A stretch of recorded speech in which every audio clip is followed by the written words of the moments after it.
kanya ubu tuvugana imirwano irakomeje mu misozi myinshi ya Sud Kivu cyane cyane muri Fizi ibintu byakomeye cyane kuva mu gitondo cya kare kuri uyu munsi wa mbere w'indwi ku igenekerezo rya 26/2026 urugamba rukomeye mu misozi itandukanye ya Fizi yavuze ubuhuha ni mu gihe kandi benshi mu bakurikiranira hafi biri kuba batangaza ndetse bakanamya ko intambara bigiye kuba mu isura nshya bitandukanye cyane n'ibyabaye mu minsi yabanje. Biremezwa kandi biravugwa ko igisata cy'u Burundi cyarungitse abasirikare benshi mu misozi itandukanye ikikije teritwari ya Fizi, ni mu gihe kandi bivugwa kandi bikanemezwa ko kuri ubu hari gukorwa ndetse hakaba n'ibindi bidasanzwe, aho rero amakuru agira ati urgente Kinshasa ouvrit ses frontières l'écrastre avec au Burundi, les Tanzanie et au Zambie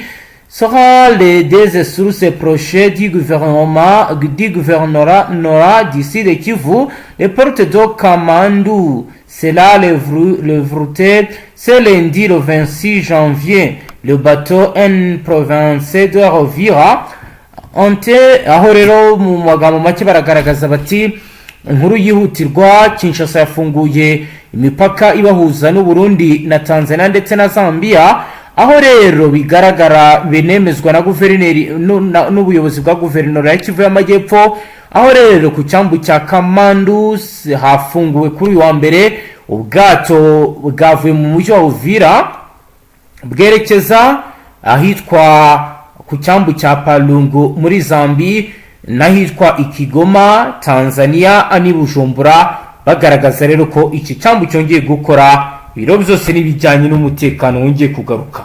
Ku murongo wa telefoni turi kumwe na Roko Informa wacu ugiye kutubwira ibiri kugenda biba, tukareba uko operation zihagaze muri Fizi, tukareba kandi uko ku mipaka byifashe nyuma yuko afunguwe. Ni muze tubane turaza kandi no kwabwira imirwano ikomeje kubera Mpeti muri teritwari ya Warikare kuva mu gitondo cya kare rwambikanye abaturage bari kuzinga bari guhunga.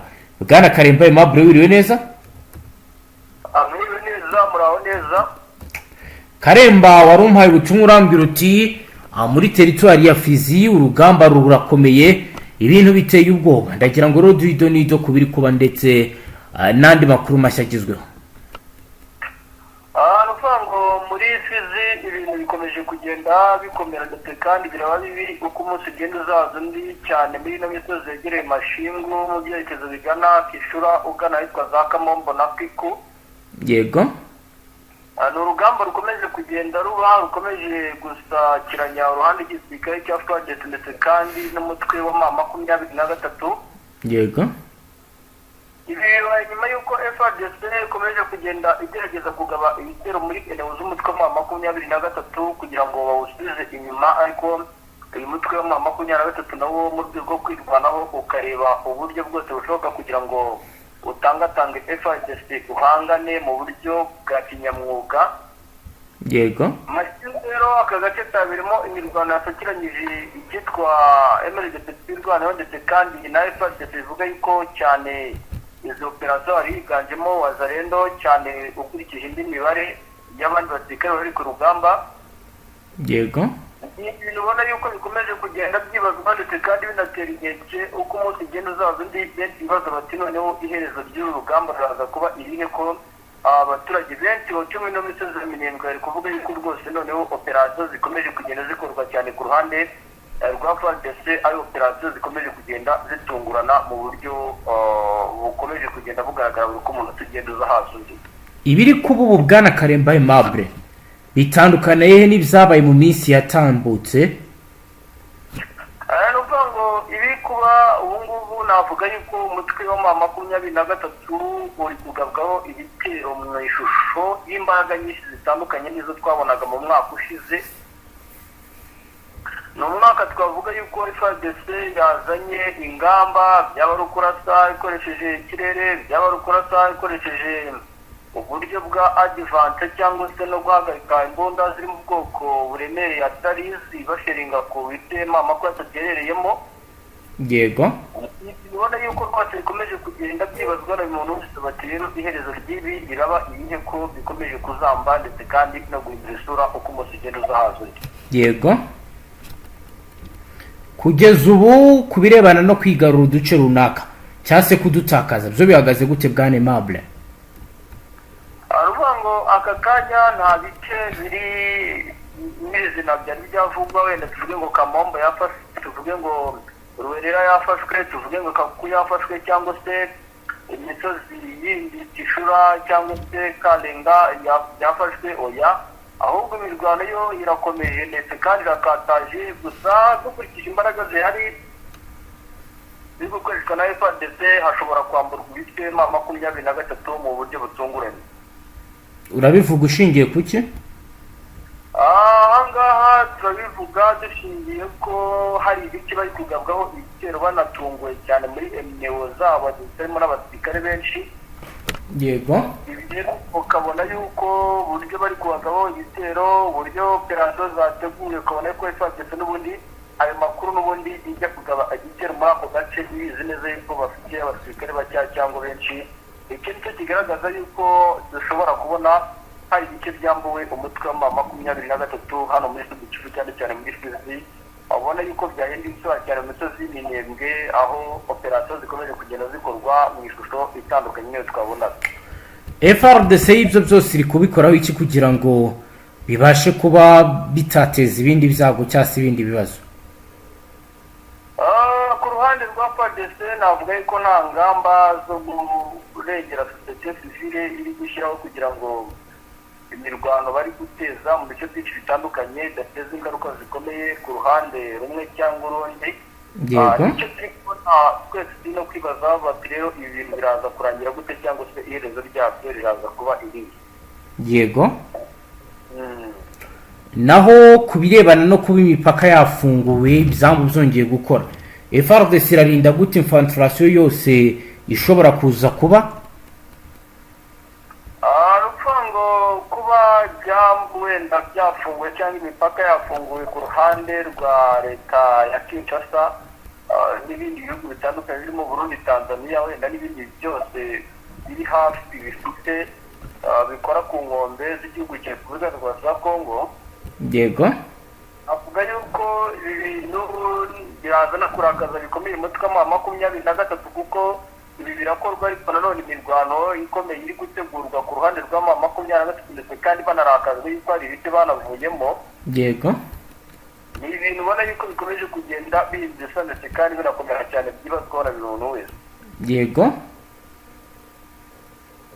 naho ku birebana n'abaje gufasha FARDC bandi bihagaze, yaba abo muri Tanzania, yaba Barundi, yaba n'abari abacanshuro, update nize kugeza ubu Aimable?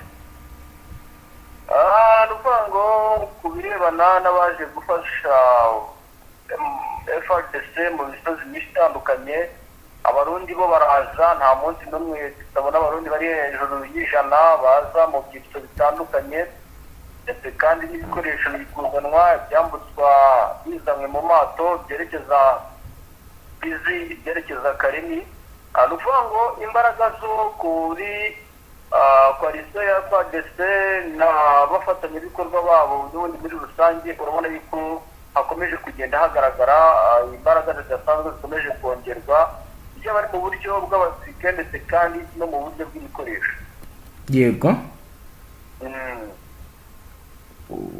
haba wenda hari ibikoresho bidasanzwe biri kuzanwa kuri ubu muri update zihari bigaragaza ko bishobora kuza guhindura isura y'imirwano? Cyane urasanga imbunda ziri mu bwoko bw'ama-BM21, BM22 cyangwa twerovu nizo ziri kwerekeza mu misozi Karemi ndetse kandi biravuga yuko n'imisozi zigiye guterekaho yateguwe. yego Ibi bivuze yuko FARDC n'ubundi ifite amakuru y'uko umutwe wa M23 ushobora kwinjira muri Karemi mu gihe gitunguranye.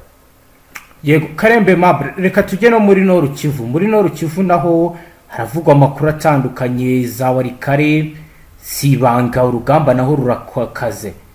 Ndagira ngo naho tubwire situation y'ibiri ko. warikareho ni ibitero biri kugabwa ku mihanda iva Pinga yerekeza ahitwa za Maremo manutse gatoya ugana ahitwa za Karembe cyane. Ni ibitero biri kugabwa mu misozi zegereye za Peti na Burayi. Ibi kandi FARDC kubikora nyuma y'uko umutwe wa 23 ari imisada bari kuzana bayerekeza ahitwa za Mweso, ndetse kandi ibi byose FARDC ikanabikora ivuga iti uyu musozi wa Mweso witegetse twari zigera ku zirenga 3 turamaze tuwufashe byadukuraho igitutu cy'ama 23 muri iyi misozi ya Tetwari ya Warikare ndetse kandi na Masisi muri rusange. Niyo mpamvu rero ibice byegereye Burayi ndetse na Peti kubishe hari ukurasana kwabayeho hakoreshejwe imbunda ziremereye ku ruhande rwa FARDC cyane, kandi bikavuga yuko byanakozwe n'aba FDLR bari bamaze iminsi bahabwa intwaro bari hagati mu isantere ya Tinga bafatanyije n'ababiri. Nawe Masisi ho bimeze gute? Masisi ho situasiyo naho ni hatari. Ndavuga ko mu misozi yegere parike ya Virunga biravuga yuko hari bamwe mu bawazarendo basikara ba FARDC na FDLR bakomeje kugaba udutero shuma mu misozi yegereye za Kimoka baturutse muri parike ya Virunga. Utu dutero rero tukaba dukomeje gushegesha no kubabaza bikomeye umutwe wa 23 bikaba ari nabyo biri gutuma imisozi yegereye za Mitumbara, imisozi yegereye za Osobanyungu hafi no mu byerekezo bibiri hafi na za Rubaya ndetse na Bihambwe ukaba wumva hari amakuru ari kuvuga yuko hari imodoka ziri gucicikana ziva nko ku muhanda route nationale 5 uva ahitwa za Mitumbara uzamuka mu byerekezo bigana hafi na za Oso mu rwego rwo kugira ngo barebe uburyo ibice byegereye n'ubundi Tetwari ya Masisi yose cyane dore ko bafite na pressure ko Kisekedi Shirombo we afite umugambi wo kwambura M23 ibirombe by'agaciro bya Rubaya. Niyo mpamvu rero ibyo bice byinshi byose bya Tetwari ya Masisi byaba ari byegereye Rubaya cyangwa n'ibitari hafi yaho bakomeje kuvuga bati reka tubyegerezemo imisada y'abasirikare n'ibikoresho dushobora kubona intambara yadutungura mu misozi yose duherereyemo. Yego, reka noneho paje yacu tuyijyane n'ubundi Karemi abarundi bamaze iminsi bahagera. Kugeza ubu mu makuru mfite Mabure abagezejejwe Karemi birirwa bakora iki? Akazi kabo ni akahe muri ibi bice? Nuvuga ngo Karemi nta kindi abahari bahageze nk'abatamenyereye cyane bahabwa imyitozo yo kwiga ikirere cyaho cyane kuko ari n'ibice birimo n'amashyamba menshi. Uburyo bwo kwiga bwo kurwanira muri ibi bice n'ubundi navuga yuko bigizwe n'amashyamba ndetse kandi banahabwa amabirifingi yo kubabwira bati mwebwe mwitegure ejo cyangwa ejo bundi uyu munsi mu kanya cyangwa se nonaha mama ko yashobora kuba yatugabaho ibitero ndetse kandi gahunda ifite niyo kwigarura ibice byinshi byara muri Karemi. Ese Mabure ukurikije amwe mu makuru ufite cyangwa bigaragara koko ni ibintu byoroshye ko Karemi M23 ushobora kuhafata cyane ubwo kabiza inkuru? Dukurikije uburyo iki gice gihagaze akaba ari igice kirimo amashyamba menshi, kikaba ari igice kiri strategique cyane. Dukurikije uburyo umutwe urwana turebeye kuri map y'ibindi bice byagiye bifatwa uburyo bimeze, Karemi nicyo gice cyoroshye kurwaniramo cyane ndetse kandi no gufata mu buryo bworoshye ukurikije uburyo bw'imirwanire tactics zikoreshwa n'uyu mutwe cyane zorohera uyu mutwe kurwana mu mashyamba kuruta mu bindi bice bitandukanye. Karemba Mabure twumva turumva ku murongo wa telefoni bidakomeje kudukundira ko Karemba Mabure dukomeza kumwumva. Ni munyemerero tugerageze dukoresha ubundi buryo turebe ko twamubona akomeza tubwira ibiri kugenda biba ndetse na situation iri ku mirongo y'imbere y'urugamba aho ibintu bikomeje kugenda bizamba kandi bikaba bibi cyane nkuko ro bigaragara umutekano ukomeje guhungabana. Reka tugerageze Karemba Mabure. Karemba uratwumva noneho? Yego, wakomeza. Ndabona bikomeje kugenda bigorana ibibazo bya connection. Nupango igihari abacancurwa nibarika kugaragara mu bice byinshi bitandukanye. Yego cyane dore yuko ku ruhande rw'abacancura impamvu biganje mu bice byinshi bitandukanye bo amasezerano bagiranye na perezida Tshisekedi Chilombo ntararangira. yego Niyo mpamvu mukuru Buhari rero bo ntabwo bashobora kuba bava muri no mujyi wa Uvira. Proto ntabwo bashobora kuba barikira muri operation barimo cyane zo gufasha uruhande rw'isike cya FARDC kumenya imbere ku rugamba. yego Karembe Aimable, reka tujyane mu ntara Kivu y'Amajyaruguru. Ho bihagaze gute kugeza ubu? Umutekano umeze ute? Ni biki by'ingenzi cyangwa se bidasanzwe watubwira kugeza ubu bikomeje kugenda bigaragara? Muri Kivu y'Amajyaruguru cyane ni nko muri teritwari ya Masisi, iriya misozi yegereye ahitwa Burora, n'ahitwa za Ruwashi, Kazinga, muri bino bice n'ubundi bikekwa yuko FARDC ishobora kuba yagabamo ibitero n'aho za Karambi.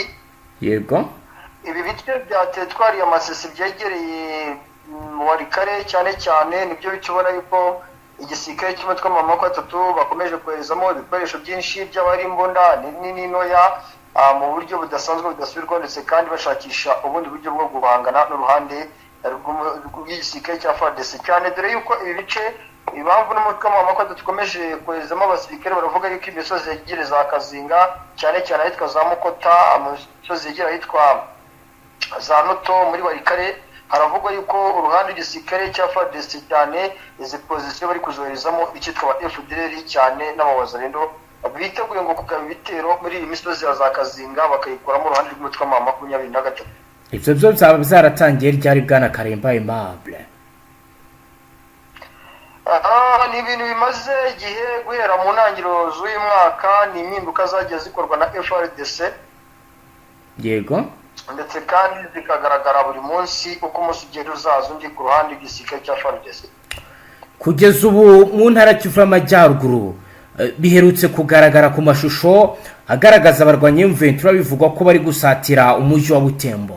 Kugeza ubu FARDC ni igiki yaba yarakoze kugira ngo Butembo nayo itaza kubatombe, mu gihe amashusho yavugaga ko operation M23 igiye gukurikizwa ari yo gufata Butembo ndetse n'ibindi bice bihegereye? FARDC yo kugeza ubu ihagaze ite? Ni ibiki yakoze bwana Karembe Aimable? FARDC nta kindi yakoze uretse ko mu mihanda yegereye Butembo iva Uvira, uva Rubero, imihanda yegereye Butembo iva Rubero cyangwa na position z'ibice byose bitandukanye bya muri burengerazuba bwa Rubero, burengerazuba bwa mu majyepfo ya Butembo cyane muri byerekezo bya Katwa, Ngereza n'ahandi hatandukanye muri byerekezo bya Kabasinze. FARDC yagiye hadeployinga abasirikare benshi cyane, ndetse kandi n'ibitero by'indege za kajugujugu na drone bikomeje kugenda bikabwa mu rwego kugira ngo batinege uruhande rw'umutwe wa M23 niwinjire muri Butembo. Ku bijyanye n'uko guhindura ingamba byaba byaratangiye ryari? Byatangiye uko M23 ikoze iyi deployment, byatangiye cyane ubundi byari bihasanzwe? Ku bijyanye no guhindura ingamba ho navuga ariko nta kindi cyabiteye. Yego nuko ku ruhande rw'umutwe wa M23 bakomeje kugenda bagerageza kwegera mu bice byose byegereye muri Butembo, bigatuma rero FARDC ifata umwanzuro wo guhindura ingamba, ndetse kandi kubona FARDC yo nta nubwo ishaka kubihagarika na gato kuko ivuga iti isegonda ku isegonda ishobora kugabwaho igitero gitunguranye n'uruhande rw'abasirikare ba FARDC. Yego Karembe Aimable, turagana ku musozo. Niba wenda hari andi makuru ufite tutaba twibutse kukubaza nawe wayitubwira maze tukaba twasoza amakuru yacu. Imikwabu ikomeje gukorwa muri Rushuru cyane cyane ahitwa za Kinyamboho n'ahitwa za Kagera, imisozi ya za Nyakakoma hafi y'umupaka w'igihugu cya Uganda n'igihugu cya Kongo. Imikwabu iri gukorwa, ndetse kandi numvise ko na Goma naho hatekerezwa gukorwa imikwabu ku ruhande rw'abari hafi ya AFC M23. Urabona yuko igihari n'ubundi ku ruhande rwa M23 baracyafite ubwoba yuko FARDC leta Kinshasa bakoresha amayeri yose ashoboka yo kurwanya uruhande rwa AFC M23. Yego Karembe Aimable, urakoze cyane, reka dusoreze ngaha. Yego murakoze cyane. Namwe banywanyi mudateba kubana natwe ngaha kuri Imbonesha kure imwe Rudende bashyikiriza amakuru atosuye abarabana n'umutekano, politike, ububanyi n'amakungu ndetse n'ubuzima bwa munsi bw'abanyagihugu. dusoreje nga turabashimiye cyane wowe dukurikiye bwa mbere ufyonde sabone ntuzongere gucika ukundi n'amakuru ndetse n'ibiganiro tubashyikiriza ngaha Astra Vista.